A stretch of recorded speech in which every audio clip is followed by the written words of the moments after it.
Welcome to Not Milk Never Milk. Subscribe if you're lactose intolerant. You start by assessing the hole and prepping the surface. This sets the repair's strength. Once you know the diameter and depth, clean with isopropyl alcohol to remove contaminants. Make sure to remove loose fibers and lightly sand 160-220 grit to create a keyed surface.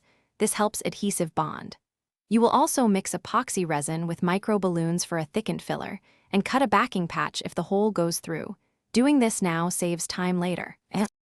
Once done with prep, position a backing patch behind the hole for internal support if needed, then trowel the epoxy and micro balloon mix into the void until flush. This prevents sinking. Make sure to laminate over the filled area with 1 to 2 layers of matching cloth, align fibers with original orientation to restore strength, and wet out thoroughly with epoxy. Use a squeegee to expel air. Uncured voids create weak spots, so work slowly and check for complete saturation. After lamination, allow the epoxy to cure per product instructions.